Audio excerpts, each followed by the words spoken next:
दोस्तों इंडिया का political system एक ऐसा पॉलिटिकल सिस्टम है जिसमें लीडर्स को डेमोक्रेटिक तरीके से जनता के द्वारा खुद को रिप्रेजेंट करने के लिए सिलेक्ट किया जाता है और ये सारे रिप्रेजेंटेटिव्स पार्लियामेंट में अपनी कॉन्स्टिट्यूएंसी की जनता को रिप्रेजेंट करते हैं। तो किसी भी देश के ऐसे सिस्टम में जितना जरूरी योगदान सरकार का होता है उतना ही जरूरी योगदान अपोजिशन पार्टी और उनकी लीडर्स का भी होता है, ताकि हमेशा सरकार को कोई चेक कर सके। इसके लिए जरूरी है कि हमेशा उसकी निगरानी की जाए। वैसे तो भारत में हजारों की संख्या में ऑपोजिशन लीडर्स हैं जो सरकार को क्रिटिसाइज करने में कोई कसर नहीं छोड़ते, लेकिन इस पद के लिए सबसे बड़ा नाम है राहुल गांधी का। और बिल्कुल इसी कारण से आज की इस वीडियो में हम राहुल गांधी की जिंदगी की पूरी कहानी जानने वाले हैं।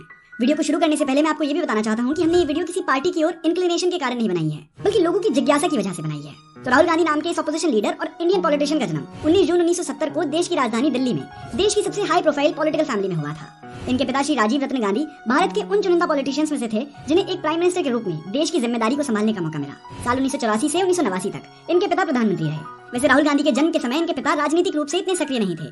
वहीं दूसरी तरफ इनकी मां श्रीमती सोनिया गांधी फिलहाल देश की सबसे पुरानी पार्टी इंडियन नेशनल कांग्रेस की प्रेसिडेंट है। इन सब के अलावा इनकी दादी इंदिरा गांधी स्वतंत्र भारत की अभी तक की एकमात्र महिला प्रधानमंत्री हैं। वहीं इनकी बहन प्रियंका गांधी वाड्रा भी एक लोकप्रिय पॉलिटिशियन रही हैं। इतने बड़े राजनीतिक परिवार में जन्म लेने के बावजूद राहुल गांधी को बचपन से ही पब्लिक की नजरों से दूर रखा गया।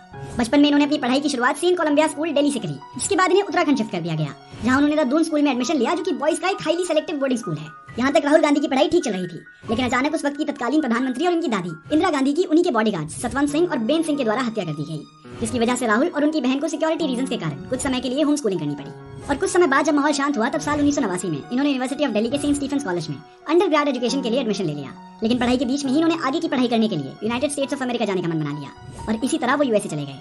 लेकिन उनके जाने के कुछ ही समय बाद साल 1991 में इनके पिता राजीव गांधी की हत्या liberation tigers of Tamil Eelam के द्वारा कर दी गई, जिसके बाद सिक्योरिटी पर्पसेस से इन्हें अमेरिका के ही फ्लोरिडा में शिफ्ट करना पड़ा, जहां उन्होंने रॉलिंस कॉलेज में एडमिशन लिया और साल 1994 में बीए की डिग्री प्राप्त करी। उसके बाद यूनिवर्सिटी ऑफ कैम्ब्रिज के ट्रिनिटी कॉलेज में उन्होंने एमफिल की पढ़ाई करी। एक इंटरेस्टिंग फैक्ट बताऊं तो सिक्योरिटी रीजंस के कारण राहुल गांधी इस यूनिवर्सिटी में एक दूसरे नाम से पढ़ाई कर रहे थे। उन्होंने इस यूनिवर्सिटी में राहुल विंची के नाम से पढ़ाई करी थी और ये बात जनता के सामने तब आई जब लोगों ने यूनिवर्सिटी के रिकॉर्ड्स को छानना शुरू किया।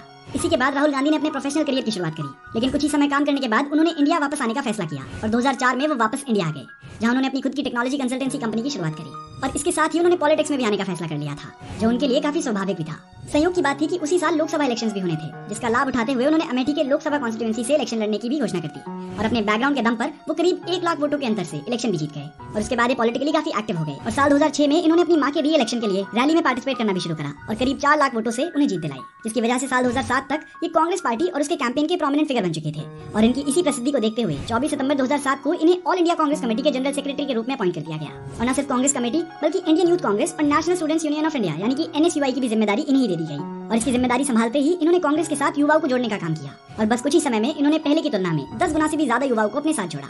उसके बाद साल 2009 के जनरल इलेक्शंस में इन्होंने अपनी अमेठी की सीट रिटेन कर ली और न सिर्फ रिटेन कर ली बल्कि इस बार तो वोट्स का अंतर 3,70,000 था। और उस बार के जनरल इलेक्शंस में कांग्रेस ने यूपी के 80 सीट्स में से 21 सीट्स पर जीत दर्ज की, जिसका काफी हद तक श्रेय राहुल गांधी को ही दिया गया। इसके अलावा इस इलेक्शन कांग्रेस की सरकार भी बनी। उसके अगले लोकसभा चुनाव में राहुल गांधी ने फिर अपनी लोकसभा सीट बचा ली, लेकिन इस बार वो अपनी पार्टी को राष्ट्रीय स्तर पर नहीं बचा सके। इस बार नरेंद्र मोदी के नेतृत्व में भारतीय जनता पार्टी की सरकार बनी और नरेंद्र मोदी को भारत का प्रधानमंत्री बनाया गया। इंडियन नेशनल कांग्रेस की इस बड़ी हार के लिए राहुल गांधी ने खुद को जिम्मेदार माना। फिर उसके अगले टर्म यानी कि साल 2019 के लोकसभा इलेक्शंस में इन्होंने पार्टी कैंपेन को लीड करने का काम किया, लेकिन दुर्भाग्य से पार्टी इस बार भी अपने प्रदर्शन में ज्यादा सुधार नहीं कर पाई। इसके साथ ही उन्होंने अपनी अमेठी की लोकसभा सीट भी खो दी और अपने इस प्रदर्शन से नाखुश होकर इन्होंने पार्टी लीडर के पोस्ट से भी इस्तीफा दे दिया। लेकिन अभी भी राहुल गांधी भारतीय राजनीतिक व्यवस्था में राजनीतिक रूप से काफी सक्रिय हैं, जो हर मुद्दे पर सरकार को क्रिटिसाइज करने का काम करते हैं और एक विपक्षी नेता होने के रूप में यही उनका कर्तव्य भी है। वहीं अब अगर हम बात करें इनके इंटरेस्ट के बारे में, तो राहुल गांधी को रीडिंग, फ्लाइंग और चेस खेलना बहुत पसंद है। इसके अलावा इन्हें swimming, cycling, running, squash, scuba diving जैसे स्पोर्ट्स में भी खूब दिलचस्पी है। वहीं अब अगर हम इनकी पर्सनल लाइफ की तरफ नजर डालें तो राहुल गांधी ने कभी भी शादी नहीं करी। दोस्तों यही थी कहानी राहुल गांधी की। अगर आपको वीडियो पसंद आई हो तो आप इस वीडियो को लाइक करके हमारा मनोबल बढ़ा सकते हैं। धन्यवाद।